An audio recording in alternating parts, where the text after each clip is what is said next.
Isang mapagpalang hapon po sa ating lahat. Welcome po ulit dito sa ating everyday na Facebook Live.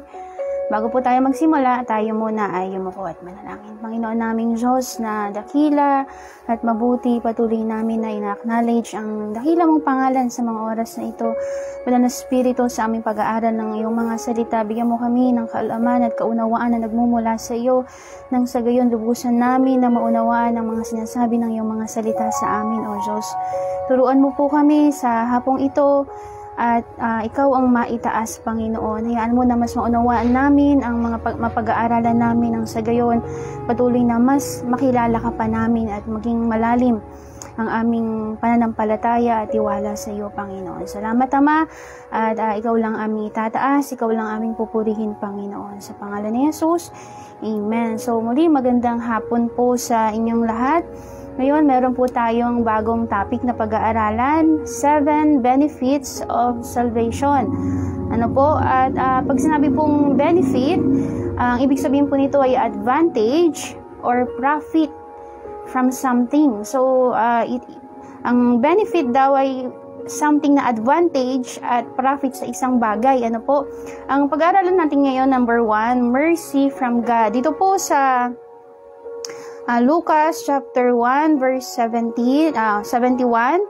Ang sabi po dito, start po natin sa verse 70. Pinangako niya sa pamamagitan ng kanyang mga banal na propeta noong una na ililigtas niya tayo sa ating mga kaaway at sa kamay ng lahat ng napupuot sa atin.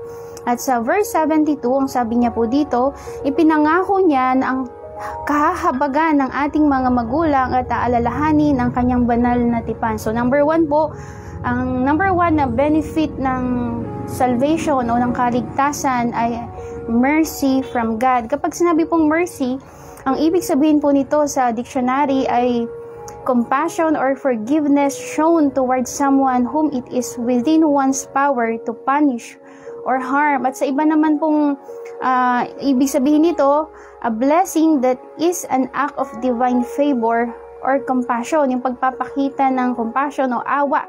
Ano po? Compassionate treatment of those in distress. At isa pa po dito, forbearance of punishment, even justice demands it. Kahit ang hinahanap ng batas ay ang hustisya, no? Ang mercy daw ay yung pwede ka nito na patawarin sa kabila ng mga nagawa mong kasalanan. Meron po akong magandang nakita na ibig sabihin po ng mercy. Sabi niya, mercy is not receiving what we deserve. Ulitin ko po, mercy is not receiving what we deserve. Example, we deserve punishment, no? We deserve death dahil sa ating mga kasalanan.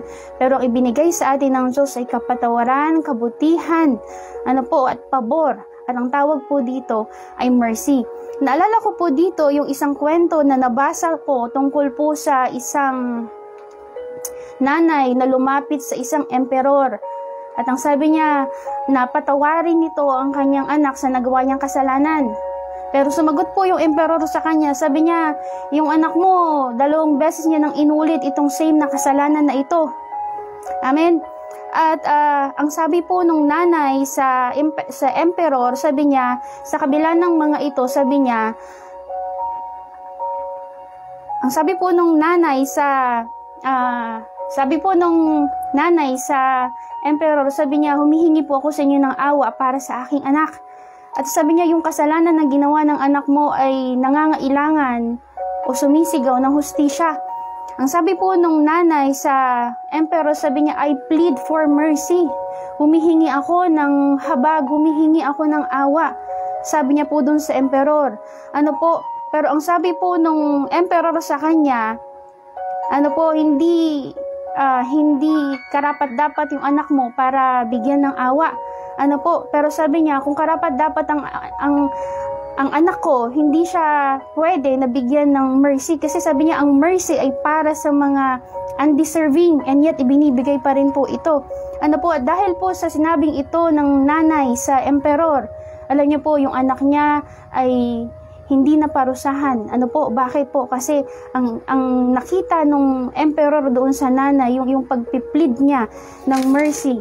Dito, ano po? Katulad din po ito ng mga storya na mababasa po natin sa Biblia. Katulad po ni Bartimeus, ano po, nung nabalitaan niya, si Bartimeus po ay isang bulag. Ano po? At namamalimos sa daan. At nung nabalitaan niya o narinig niya na si Jesus ay dadaan doon sa kinaroroonan niya, alam niyo po, nagsisigaw siya at ang sabi niya, Jesus, anak ni David, sabi niya, have mercy on me, mahabag po kayo sa akin. Pero alam niyo, pinapatahimik siya ng mga tao.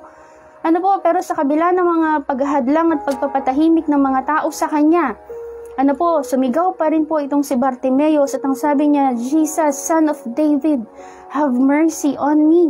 Ano po, at alam niyo po, nung time din na po yun, narinig siya ng Panginoon at ibinigay yung kahilingan niya, ano po, na siya po ay makakita.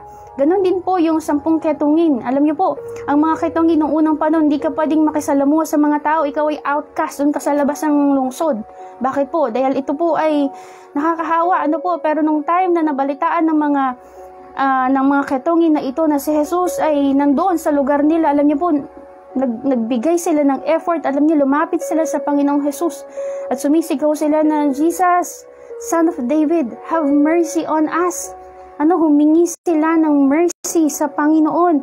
At dahil dito ang sabi ng Panginoong Jesus sa kanila, pumunta kayo doon sa lugar na yun at maghugas kayo at magpatingin kayo sa pari. At nung time na sila ay naglalakad na papunta doon, nakita na nila na yung katawan nila ay nagsimula na gumaling. Bakit po? Yun ang mercy ng Diyos sa kanila. Isa rin pang kwento dito na mababasa natin sa Biblia ay tungkol dun sa isang babae na nahuli sa pakikiapid. Amen po. Alam niyo po, dinala nila kay Jesus itong babaeng ito at ang sabi niya, ang sinasabi ng batas natin, yung mga nahuli sa ganitong pagkakasala ay kailangang batuhin hanggang mamatay. Ano po? Pero alam niyo po, nung time na yon, ang sabi ng Panginoong Jesus sa kanila, kung sino sa inyo ang walang kasalanan, siya yung unang bumato. Ano po, at nagsimula po na magsiuwian at magsialisan ng mga tao. At ang sabi niya doon sa babae, sabi niya, umalis ka na at huwag ka nang magkakasala ulit. Ang tawag doon ay mercy. Ano po, ibinibigay sa mga tao na hindi karapat-dapat, pero ibinigay pa din. Amen po. At dito po sa Exodus chapter 21 verse 17 to 22, inutusan ng Diyos si Moises. Ang sabi niya, gumawa ka ng luklukan ng awa. Ano po? At ang sabi niya, nagbigay siya ng mga details tungkol po dun sa Ark of the Covenant. Ano po? At sabi niya dun sa Ark of the Covenant, ganito yung sugat, ganito yung laki. Ganyan. At alam niyo po, yung Ark of the Covenant, ang laman po nito ay ang tablet of stone. So nakasulat yung mga kautusan ng Diyos. Amen. At bukod doon, ang isa pa, ang mga laman din ng Ark of the Covenant ay ang tungkod ni Aaron at yung mana. Ano po? At doon po sa yung takip po nung Ark of the Covenant, ang tawag po doon ay mercy seat o luklukan ng awa. Doon po sa mercy seat, merong 2 anghel sa magkabilano na nakatingin doon po sa loob ng Ark of the Covenant.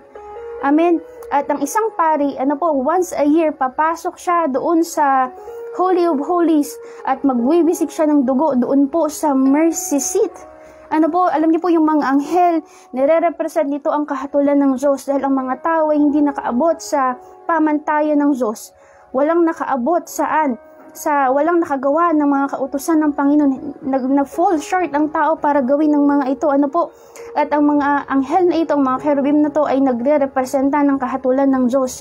Pero alam niyo po, every time na wiwisi ka ng dugo, yung mercy seat, ang nakikita na ng mga anghel, hindi yung kasalanan ng tao, kundi ang dugo na nabuhos doon sa mercy seat. Amen. At dahil po dito, hindi na nila nakikita yung kasalanan, natatakpan na po ito. At dito po sa New Testament, ang dugo na nabuhos doon sa mercy seat ay ang dugo ng Panginoong Jesus. At sinasabi din po na si Jesus ang ating luklukan ng awa. Si Jesus po ang ating high priest at ang dugo mismo ni Jesus ang nagpawalang sala sa atin at nagbigay sa atin ng kaligtasan. Kaya nga po sinasabi po sa atin dito sa Titus chapter 3 verse 4 and 5. Basahin ko po sa inyo. Nasabi niya po dito, ngunit nang mahayag ang kagandahang loob at pag-ibig ng Diyos na ating tagapagligtas, tayo iniligtas niya, natamo natin ito hindi dahil sa ating mabubuting gawa, kundi sa kanyang habag sa atin. Naligtas tayo at ipinanganak na muli sa Espiritu Santo na siyang luminis at nagbigay ng bagong buhay sa atin. Ano po, ito yung ginawa ng Panginoong Hesus sa atin, no? Dahil po sa ating pakikipag-isa sa Kanya, dahil sa ating pananampalataya sa Kanya, natanggap natin ang kaligtasan hindi dahil sa ating mabubuting gawa, kundi dahil sa Kanyang habag, awa at pag-ibig sa ating mga tao. Ano po, at minsan dumarating po tayo dun sa part ng buhay natin na kung saan baka naiisip natin na baka napapagod na ang Diyos sa paulit-ulit ko na pagkakamali. O di kaya napapagod na ang Diyos sa paulit-ulit ko na paghingi ng tawad sa Kanya, pero bumabalik pa rin ako sa kasalanan at nahihiya na akong lumapit sa luklukan ng awa ng Diyos. Pero alam niyo po mga kapatid, ang Diyos po ay hindi nauubusan ng habag at awa sa bawat isa sa atin, lalo na po sa ating mga anak niya. Bakit? Kasi number one, ang mercy ng Diyos ay abundant, sagana. Ano po, ang habag ng Diyos sa atin, hindi ito nauubos. Amen po. At pangalawa, ang mercy ng Diyos sa atin ay eternal. Magpawalang hanggan. Alam niyo po, ang sabi po dito po sa Psalms 103 verse 17, "But the mercy of the Lord is from everlasting to everlasting upon them that fear Him, and His righteousness unto His children's children." Okay, no, at ang sabi po, no, one, ang mercy ng Diyos sa atin ay abundant. Two, ang mercy ng Diyos sa atin ay eternal. And three, ang mercy ng Diyos sa atin ay boundless. Ang sabi po dito sa Psalms 108 verse 4, "For thy mercy is great above the heavens, and thy truth reaches unto the clouds." Ano po, sabi niya, yung mercy ng Diyos sa atin ay mataas, hindi mo maaabot. Amen, ito ay boundless. Amen po, kaya nga po, pag dumarating po sa atin yung time na naiisip natin na nakakahiya nung lumapit sa Diyos, baka pagod na ang Diyos sa akin, paulit-ulit ako nagkakamali, paulit-ulit ako, paulit-ulit ko siyang nabibigo, pero ulitin ko po sa inyo, ang mercy ng Diyos sa atin ay walang hanggan. Ang mercy ng Diyos sa atin ay boundless. Ang mercy ng Diyos sa atin ay abundant.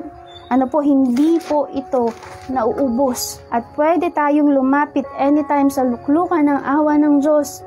Bakit po? Dahil ito po ay walang hanggan. Dito po sa Ephesians chapter 2 verse 4 to 9, basahin ko po sa inyo. "Subalit napakasagana ang habag ng Diyos at napakadakila ng pag-ibig na iniukol niya sa atin."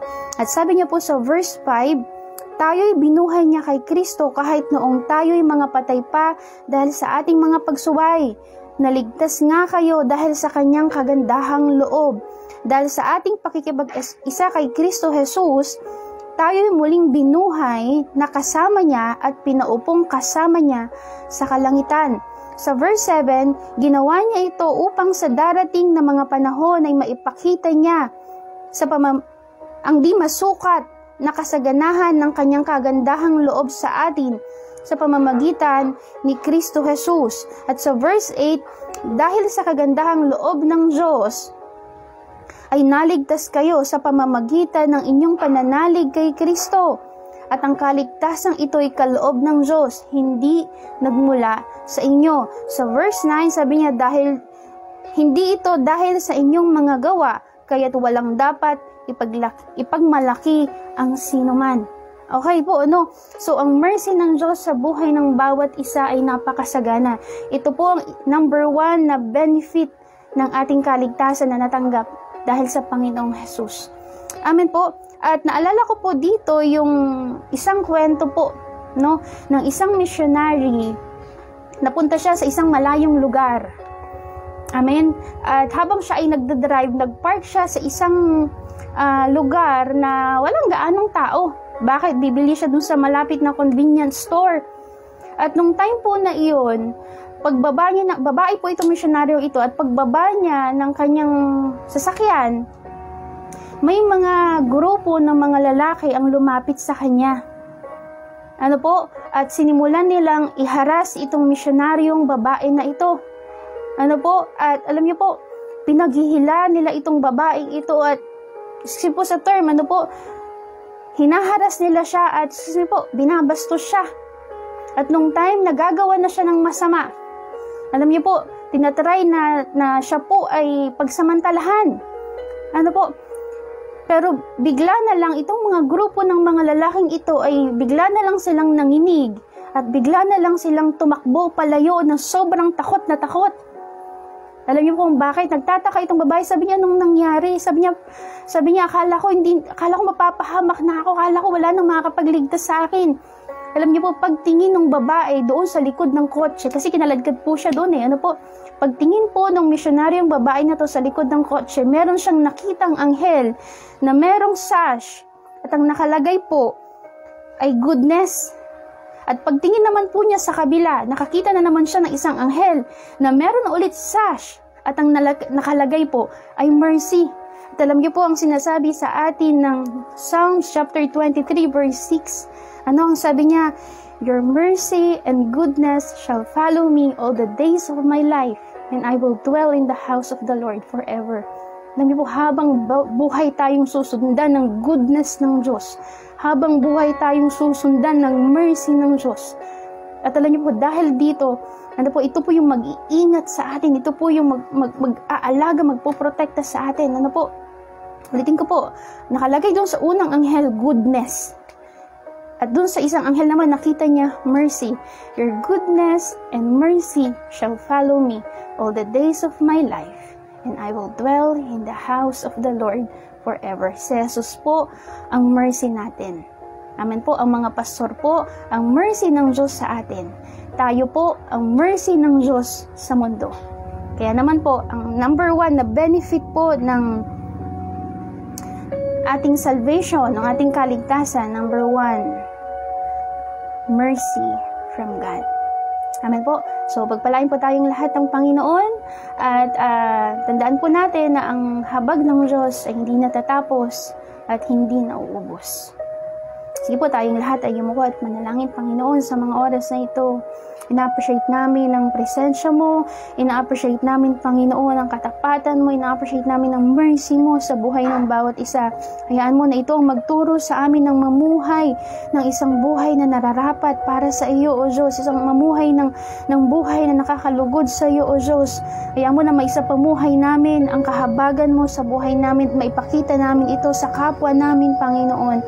Ikaw ang patuloy na maitaas sa buhay ng bawat isa. Hayaan mo na ang mga napag-aralan namin ngayong hapon ay magsilbi na paalala at magsilbi na pag-iingat sa aming mga puso, sa aming pananampalataya sa iyo na ang una na benefit, Panginoon, ng aming kaligtasan na nagmumula sa iyo ay ang mercy mo, Panginoon. Salamat sa walang hanggang mercy. Salamat sa masaganang habag. Salamat, Panginoon, sa di masukat na awa mo sa aming lahat, Panginoon. Pinapasalamatan ka namin at pinupuri. Ito po aming panalangin sa pangalan ni Jesus. Amen. So, pagpalain po tayong lahat ng Panginoon.